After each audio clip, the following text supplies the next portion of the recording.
श्री शिवाय नमस्तुभ्यं। नेत्र के लिए शिव महापुराण की कथा कर रही है महाराज। भगवान शंकर का जो शिवलिंग है और शंकर भगवान के शिवलिंग के सम्मुख में उत्तर के भाग में जो जल बहता है उसके बीच में एक मोटी सी लाइन होती है जिसका नाम हमने पहले भी कहा अशोक सुंदरी। शंकर भगवान की 6 लड़कियों में से 5 लड़कियों का नाम है जया, विषहरा, सामरीवारी, दोतली, देव और शंकर जी की 6ठी लड़की है अशोक सुंदरी।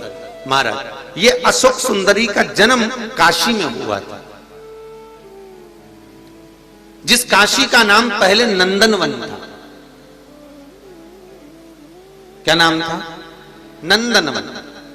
उस काशी में अशोक सुंदरी का जन्म अर्थात माता पार्वती को भगवान भ्रमण कराने के लिए जब पार्वती मैया बोली आज मेरा मन कर रहा है कि अपन नंदनवन चलते, तो भगवान शिव काशी ले गए पार्वती मैया। और वहां उन्होंने एक वृक्ष को सम्मुख में बैठकर माता जगत जननी जगदम्बा माता पार्वती ने उस वृक्ष की साक्षी में उस वृक्ष से एक कन्या को प्रकट करा जिसका नाम शोक को दूर करने वाली अशोक सुंदरी।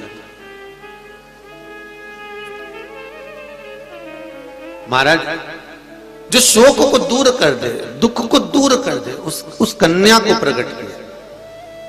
अब अशोक सुंदरी का जो स्थान है वो जहां जलाधारी है, जहां से पानी बहता है, उसके बीच में जो एक लाइन है वो अशोक सुंदरी का स्थान है।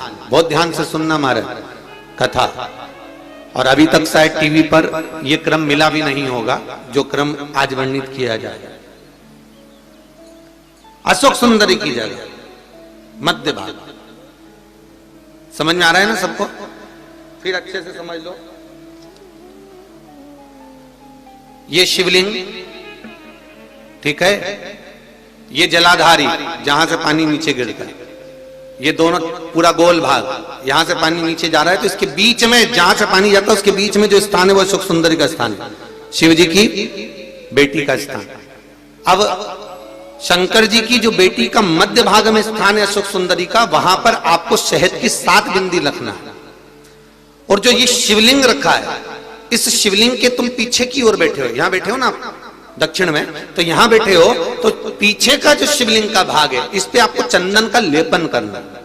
महाराज शिवलिंग के पीछे के भाग में अर्थात जहां आप बैठे हो पूरे शिवलिंग पर चंदन नहीं लगाना, जहां आप बैठे हो उसके सम्मुख भाग में आपको चंदन का लेपन करना है। महाराज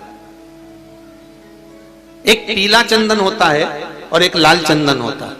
लाल चंदन कभी आप किराने वाले की दुकान पर जाएंगे तो वहां पर आपको लाल चंदन प्राप्त हो जाएगा। आपको जो लेपन करना है वो लाल चंदन का लेपन करना है। आपको पहले भी कथा में बताया कि शंकर भगवान को कुंकू नहीं चढ़ता, रोली नहीं चढ़ती, क्योंकि बाबा को अगर चढ़ता है तो लाल चंदन चढ़ता है। तो लाल चंदन का आप जब लेपन कर दें, लेपन करने के बाद शहद की 7 बिंदी आपको अशोक सुंदरी वाली जगह पर रखना है। महाराज रखने के बाद बाबा से विनती करना है और चंपेश्वर महादेव का स्मरण करना है।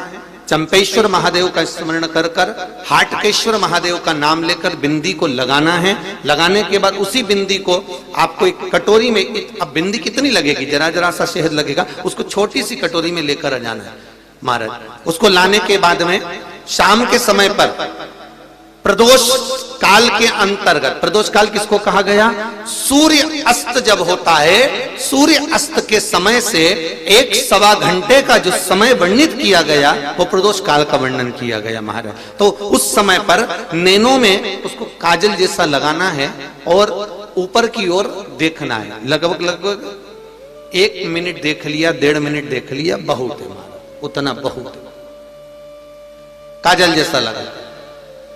एक कटोरी में जो तुमने चंदन लगाया है उस चंदन को निकाल कर लाना है और आंखों के नीचे भाग में उसको समर्पित करना है। महाराज ये 2-3 चीजों में काम आता है। एक तो नेत्र की ज्योति बढ़ाने के लिए, जो चश्मे वाले नंबर हैं उसको उतारने के लिए। दूसरा नेत्रों के नीचे जो कालापन आ जाता है उसको मिटाने के लिए इसका प्रयोग किया जाता है। महाराज तीसरा, इस शहद का प्रयोग नारी के जो रजो धर्म से जुड़ी हुई तकलीफें होती हैं, नारी के रजो धर्म से जुड़ी हुई जो प्रॉब्लम होती है उसमें भी ये शहद काम आता है। महाराज इस शहद का केवल प्रदोष काल के समय इसको चाट लिया जाता है, तो उससे भी नारी के जो रजो धर्म से जुड़े हुए प्रॉब्लम होती है उसमें भी उसको अंतर जाता है। तो हाटकेश्वर महादेव और दूसरा जम के बोलिए चंपेश्वर महादेव, इसका स्मरण आपको करना है।